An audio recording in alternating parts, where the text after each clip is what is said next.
This is called the Action button, and it's by far my favorite new feature on the iPhone 15 Pro. Let me show you exactly what it is, how it works, and how to set it up. The Action button is on the side of your 15 Pro here, and it replaced the toggle mute slider that we had on our previous iPhone. The idea with the Action button is you can program it to do pretty much anything you want. We have a new menu here in your settings called Action button. When you open that, you're met with this really nice visual menu. Seeing this menu really surprised me. Usually Apple's all about minimalism, but I really like this graphic menu. You're able to scroll through and easily set whatever feature you want to be your Action button. We'll go through all of them here. We'll start with silent mode, where it is by default. All you have to do is simply hold the Action button and it will trigger whatever you have it bound to. You're also going to see a confirmation in the island up top here that you saw.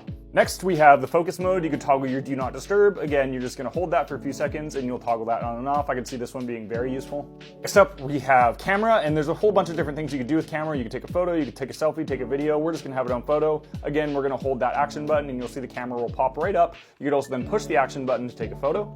This also does work right out of the lock screen. Again, this is going to be a big use case with the Action button when you really quickly grab your phone and you want to access that thing. After camera, we have the flashlight. This one's pretty self-explanatory. Again, I think this is going to be a pretty common use case for the Action button. After that, we have voice memos, and I really like this use case a lot, especially if you're in school or whatever. All you have to do is hold the button and it'll start taking a voice memo. Again, really quickly, you want to take notes, you want to write down a little to-do task. You just hold it again to stop recording, and that's done.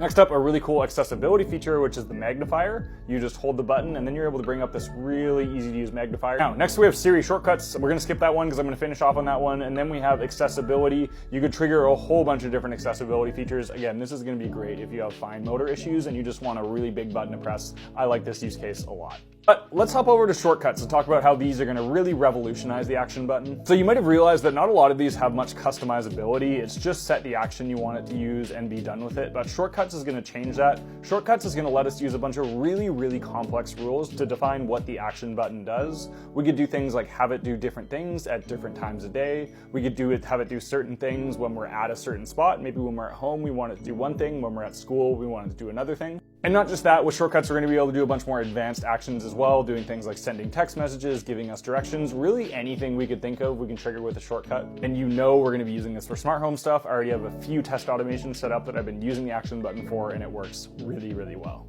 So that is the Action button. I am a really big fan of this thing. I know on the surface it doesn't seem like much. They just added another little button there, but having access to a physical button that you could really easily press when your phone is in your pocket or when it's on the table and you don't want to check the screen and you don't want to be disruptive, just being able to easily grab your phone, find the button and press it and toggle something happen on your phone is pretty invaluable, especially when you're able to customize it to do exactly what you're going to need. And again, it's going to be super powerful for things like smart home. So keep following along. If you guys have any questions at all about the Action button or any of the other features on the iPhone 15 and the 15 Pro, please let me know in the comments there. Thank you guys so much for watching. I appreciate every single one of you, and I'll catch you in the next video.